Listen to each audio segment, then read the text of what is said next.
तथागत गौतम बुद्ध को नमन करते हुए बाबा साहब भीमराव अम्बेडकर, संत गाडगे, छत्रपति शाहू जी महाराज, राष्ट्रपिता ज्योतिराव फुले, माता सावित्रीबाई फुले और इस दबे कुचले वंचित समाज में जन्मे सभी संतों और गुरुओं को नमन करते हुए, संत लहरी सिंह जी के चरणों में नमन करते हुए, इस कार्यक्रम में उपस्थित इस भारत के प्रत्येक कोने से आए हुए सभी अतिथियों को मैं हार्दिक स्वागत और अभिनंदन करता हूं। जितने भी मंच पर बैठे हुए बिना नाम लिए हुए एक साथ सभी का हार्दिक स्वागत और अभिनंदन करता हूं। जितने भी अतिथि हमारे यहाँ समय निकाल करके आए हैं, एक साथ पुनः हृदय की गहराइयों से भी उनका सादर नमन वंदन करता हूं, क्योंकि उन्होंने अपना कीमती समय दिया और समय के अभाव में मैं बहुत ही कम बातें आपके सामने रखना चाहता हूं।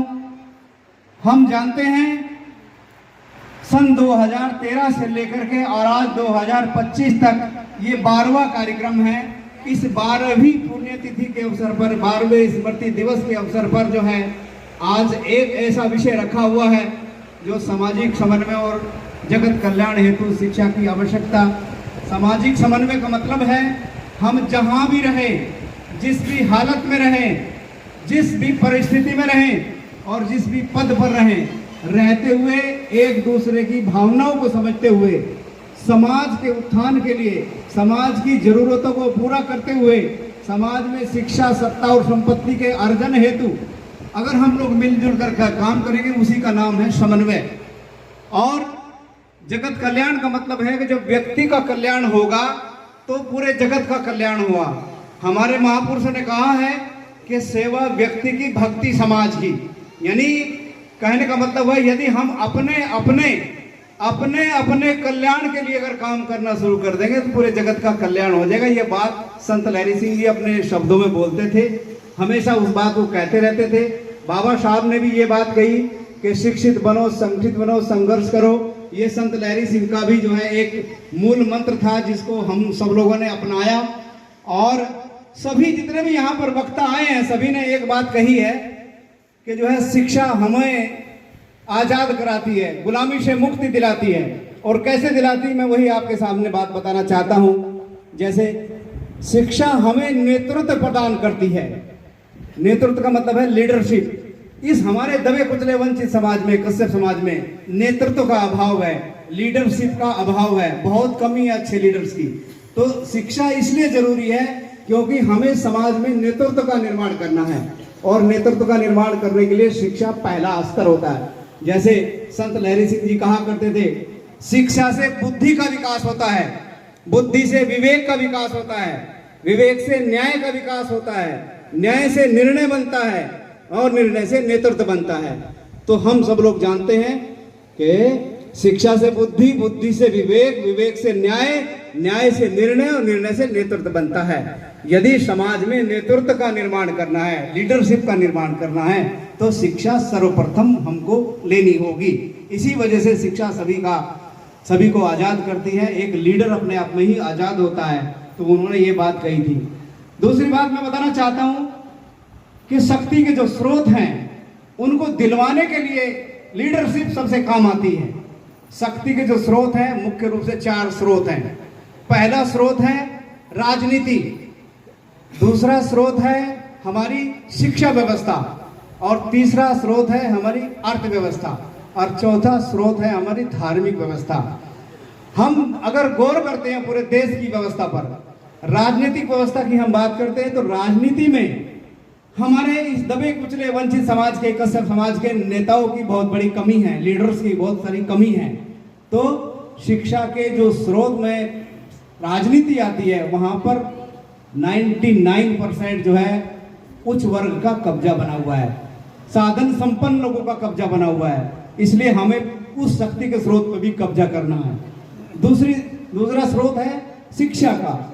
हम देखते हैं देश के जितने भी बड़े बड़े विश्वविद्यालय हैं, डिग्री कॉलेजेस हैं, शिक्षण संस्थान हैं, उन शिक्षण संस्थानों में इस दबे कुचले और कश्यप समाज के प्रोफेसर गिने चुने मिलते हैं। इसका मतलब ये है कि 100% जो है सुविधा भोगी संपन्न वर्ग का कब्जा उस पर बना हुआ है। हमारे गिने चुने प्रोफेसर ही वहां मिलेंगे, ना के बराबर ही मिलेंगे। और तीसरा जो शक्ति का स्रोत है वो है उद्योग धंधे, बड़े बड़े उद्योग धंधे। अभी जितने लोग यहाँ पर बैठे हुए हैं, किसके नाम से जो है गन्ना मिल है, कौन फैक्ट्री है, कोई भी फैक्ट्री का मालिक नहीं है। और मैं देखता हूँ दूर दराज आए जितने भी लोग हैं, कश्यप समाज में तो कोई एक फैक्ट्री का मालिक भी नहीं, दुकान भी अच्छी नहीं है। और दबे कुचले वंशी समाज में उद्योग धंधों में जो है एक नगण्य रिप्रेजेंटेशन है, प्रतिनिधित्व है। और तीसरा स्रोत है, चौथा स्रोत है हमारी धार्मिक व्यवस्था। बड़े बड़े मंदिरों के जो पुजारी है, मठाधीश हैं, सारे एक सुविधा भोगी संपन्न वर्ग बने ब्राह्मणों में से ही बने हुए हैं। यहाँ पर किसी का वो नहीं है। बड़े बड़े मंदिर बने, वहाँ केवल जो है हम लोग करते क्या है, वहाँ हम चढ़ावा चढ़ाते हैं। उस चढ़ावे का उपयोग हमें गुलाम बनाने के लिए, कानून बनाने में उनका उपयोग किया जाता है और उनकी कोई जो है आवश्यकता नहीं। हम चढ़ावा देते हैं। यहाँ मैं एक संदेश देना चाहता हूँ, यदि हम मंदिर में जाएं, रुपया पैसा ना चढ़ाएं, हम केवल फूल चढ़ा करके हाथ जोड़ करके निकल लें और उसी दिन से ये ठेकेदारी व्यवस्था बंद हो जाएगी।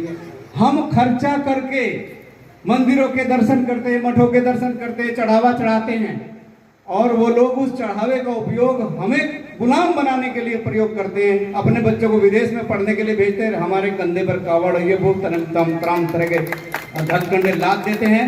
हम इस अवसर पर ये संदेश देना चाहते हैं, यदि कावड़ भी उठाते हो तो उस कावड़ पर सबसे आगे लिखो, हमें हमारी आबादी के हिसाब से हिस्सेदारी चाहिए। मांगो उस भोले शंकर से हमें हमारी आबादी के हिसाब से हिस्सेदारी दे दे। यदि कावड़ भी उठाते हैं तो कहो कि जो है हमें हमारी आबादी के हिसाब से आरक्षण दो, हमारे जमीन दे दो। ये मत मांगो हमें स्वर्ग चाहिए, हमें स्वर्ग की आवश्यकता नहीं, हमें धन दौलत की आवश्यकता है जिससे हमारे बच्चे पढ़ेंगे, विदेश में जाएंगे पढ़ने के लिए, उसकी आवश्यकता है। तो ये शक्ति के स्रोत है, जितने उन पर सब सुविधा भोगी संपन्न वर्ग का कब्जा बना हुआ है। तो हमें सबसे पहले आज ये संकल्प लेना है, हमको उस कब्जे को मुक्त कराना है और यही शिक्षा है। इसीलिए मैंने बताया है कि शिक्षा से बुद्धि, बुद्धि से विवेक, विवेक से न्याय, न्याय से निर्णय और निर्णय से नेतृत्व बनता है। यदि हम अपने समाज में नेतृत्व पैदा करना चाहते हैं और इस देश के धन धरती रोजी रोजगार में अपनी हिस्सेदारी लेना चाहते हैं, हमारे बच्चे बेरोजगार न रहे, तो सबसे पहले हमें शिक्षित होकर के अपने बच्चों को शिक्षित करना होगा। शिक्षित होने का मतलब जो है डिग्री नहीं है, शिक्षित होने का मतलब है हम अपने दोस्त की भी पहचान करें, अपने दुश्मन की भी पहचान करें। हमारे लिए क्या लाभदायक है, क्या हानिकारक है, हमें ये बोध होना चाहिए, ज्ञान होना चाहिए। कौन विचारधारा हमारे काम की है उसका पता होना चाहिए, कौन विचारधारा हमारे काम की नहीं है उसका पता होना चाहिए। ये शिक्षा का मतलब है। तो ज्यादा समय ना लेते हुए मैं इसी बात को यही समाप्त करता हूँ। ये एक संदेश है, शिक्षा से बुद्धि, बुद्धि से विवेक, विवेक से न्याय, न्याय से निर्णय और निर्णय से नेतृत्व हमको प्राप्त करना है। यही हमारी शिक्षा। आज के इस संत लहरी सिंह कश्यप के 12वें स्मृति दिवस के अवसर पर मैं आप सभी का आह्वान करता हूँ, यहाँ से जाए और अपने बच्चों को शिक्षित करें और अपने पास बैठाएं। और आजकल जो है मोबाइल और टेक्नोलॉजी का युग है, इसमें केवल रील, फेसबुक और व्हाट्सएप ना चलाएं, वहां पर बहुत बड़ा ज्ञान मिलता है। उन ज्ञान की बातें सुने और सुन करके अपने बच्चों को अपने आंखों के सामने बैठाए और देखे वो क्या देख रहा है। इन्हीं शब्दों के मैं आप सभी का हार्दिक स्वागत और अभिनंदन करते हुए अपनी बात को समाप्त करता हूँ। सादर जय महर्षि कश्यप, जय भीम, जय भारत, नमो बुद्धाय।